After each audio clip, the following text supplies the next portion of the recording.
Hey everyone, in this video I will show you how you can create a VPC in AWS. So you have to just open your console and search for VPC here, right? Okay, and then you will come up on this screen. You can just click on your VPCs and it will come up on this page. Okay, so then you will see a button of create VPC. So it was basically gives you an option to directly create each and everything. Okay, so if you click on this VPC and more, this will create everything. It will create for you the public subnet, it will create your private subnet, it will create your route tables, even internet gateways also it's going to create. Okay, so for private subnet, it is creating something as three endpoints, I think.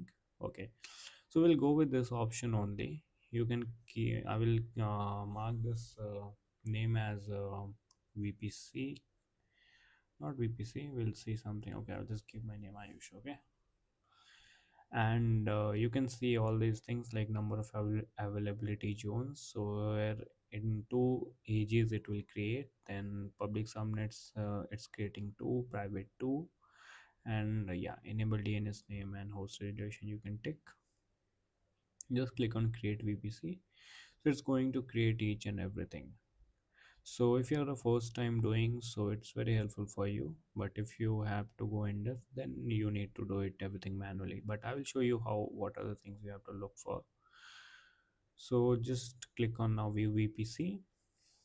So here you will see your full flow. So this is your name and this is your subnets, then route table public.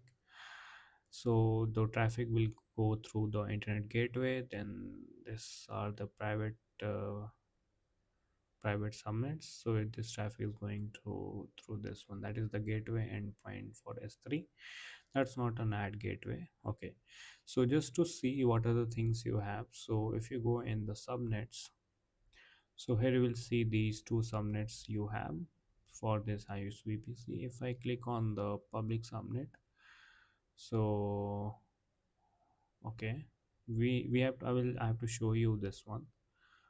Wait, two I have selected, I think that's what's not showing. Yeah, so this is the once public subnet you will see. So it has the side of 2.6 in WAC 20 and flow logs and all. If you see, flow logs are not there. Route table, okay, it's loading. I think it might be creating. Just reload it here.